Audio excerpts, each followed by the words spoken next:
मुंबई के इंजीनियरिंग कॉलेजों की दुनिया में आज हम एक खास कॉलेज की बात कर रहे हैं, Sardar Patel institute of technology, मतलब SPIT। अंधेरे में है ये, मुंबई यूनिवर्सिटी से एफिलिएटेड है, पर है ऑटोनमस, स्वायत्त। और इनका मिशन सिर्फ एकेडमिक नहीं है, ये नैतिक मूल्यों पर भी जोर देते हैं ताकि स्टूडेंट्स, इंडस्ट्री और समाज दोनों के लिए तैयार हों। तो चलिए देखते हैं कि SPIT में ऐसा क्या है जो इसे अलग बनाता है। इसकी शुरुआत हुई थी 1995 में। SPCE मतलब Sardar Patel college of engineering, उसी की एक सेल्फ फाइनेंस विंग के तौर पर। फिर 2005 में ये प्रॉपर SPIT बना और 2017 में इसे मिली ऑटोनॉमी। उस वक्त ये मुंबई यूनिवर्सिटी से ऑटोनॉमी पाने वाले सबसे नए संस्थानों में से एक था और ये भारतीय विद्या भवन के अंडर आता है। हाँ, और ये जो ऑटोनॉमी वाली बात है ना, ये काफ़ी अहम है। इसका मतलब है कि कॉलेज को अपना करिकुलम, अपने एग्जाम्स, अपनी टीचिंग मेथड्स, ये सब तय करने की शैक्षणिक आज़ादी मिल जाती है। अच्छा। और मुंबई यूनिवर्सिटी से जुड़े होने के कारण डिग्री की मान्यता तो रहती ही है, तो कॉलेज इंडस्ट्री की बदलती ज़रूरतों के हिसाब से मतलब तेज़ी से खुद को ढाल सकता है। हाँ, ये तो फायदा है। और शायद इसीलिए इनके बीटेक प्रोग्राम्स भी काफ़ी चुनिंदा और फोकस्ड है। जैसे कंप्यूटर इंजीनियरिंग है, कंप्यूटर साइंस एंड इंजीनियरिंग, उसमें भी AI और ML स्पेशलाइजेशन है ना? और इलेक्ट्रॉनिक्स एंड टेलीकम्युनिकेशन। बिल्कुल, ये सारे वो एरिया हैं जिनकी आज टेक इंडस्ट्री में बहुत डिमांड है। एडमिशन का क्या सुना है, बहुत मुश्किल है? हाँ, काफी कॉम्पिटिटिव है। ज्यादातर सीटें तो MHCET से भरती हैं, कुछ JEE मेंस के स्कोर पर भी, और कट ऑफ अक्सर महाराष्ट्र में सबसे हाई रहते हैं स्पिट के।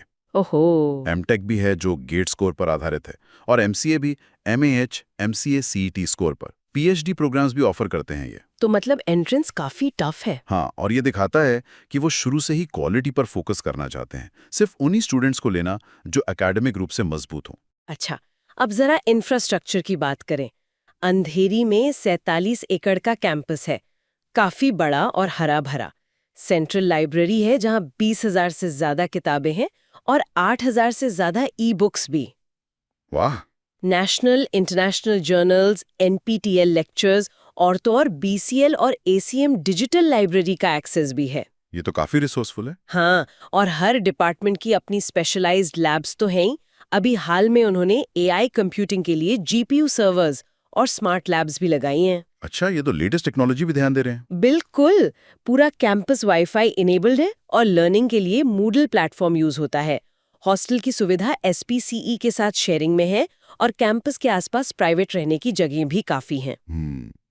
ये पूरा ढांचा बहुत जरूरी है। लैब से प्रैक्टिकल हाथ आता है, लाइब्रेरी से ज्ञान मिलता है, और IT फैसिलिटीज वो तो आजकल के पढ़ाई का बेस है। और एक ही कैंपस में SPCE जैसे और अच्छे इंस्टीट्यूट्स का होना वो माहौल को और भी बेहतर बनाता है ना? सही बात है। अच्छा, इन सब चीजों को पहचान भी मिली है।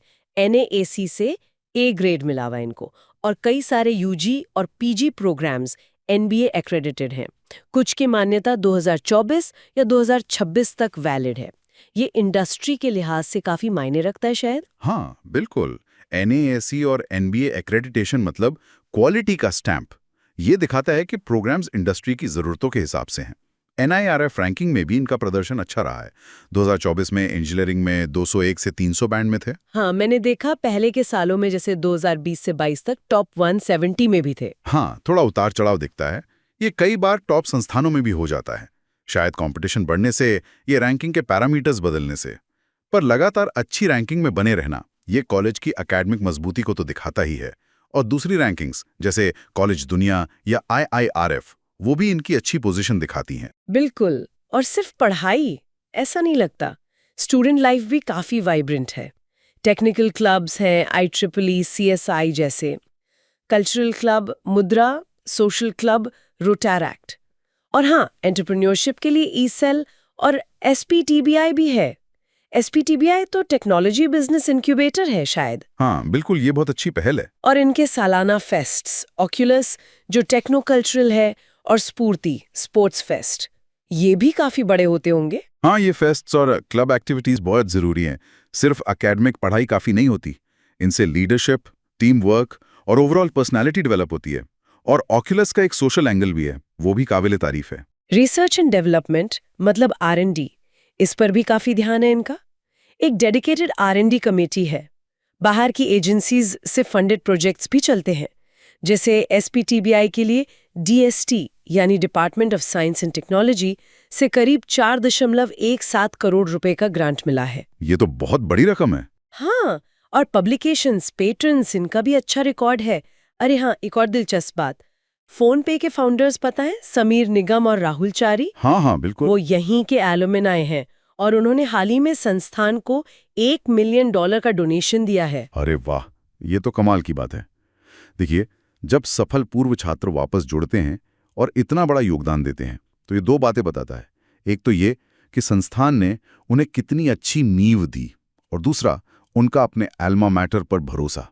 ये नेटवर्क बहुत कीमती होता है। सही कहा। और आईबीएम, विप्रो, टीसीएस जैसी बड़ी कंपनियों के साथ जो इनके इंडस्ट्रियल कोलैबोरेशंस हैं, वो भी इनकी प्रासंगिकता को और बढ़ाते हैं। तो अगर हम सब कुछ समेटें तो एसपीआईटी अपनी ऑटोनॉमी, फोकस प्रोग्राम्स, अच्छी रैंकिंग, ठीक-ठाक infrastructure, vibrant student life, research पर जोर और मजबूत एलुमनाई नेटवर्क, इन सब के साथ मुंबई और भारत में इंजीनियरिंग एजुकेशन के लिए एक अहम नाम बन चुका है। इसमें कोई शक नहीं, लेकिन यहाँ एक सवाल मेरे मन में आ रहा है। बताइए। टेक्नोलॉजी, खासकर एआई, इतनी तेजी से बदल रही है, तो एसपीआईटी जैसे संस्थान जो इन्हीं हाईटेक फील्ड्स पर फोकस करते हैं और जिनके इंडस्ट्री से अच्छे संबंध भी हैं, वो इस तेजी से बदलते दौर में अपनी लीडरशिप कैसे बनाए रखेंगे? क्या इनकी ऑटोनॉमी, जो इन्हें तेजी से बदलने की क्षमता देती है, वो इस माहौल में एक चुनौती भी पेश करती है, या ये एक बड़ा अवसर है? मतलब ये सोचने वाली बात है ना? Hi student, TestWisa is a comprehensive digital learning platform designed to transform how students prepare for competitive exams, offering personalized, intelligent test, study materials and engineering admission counseling across multiple domains.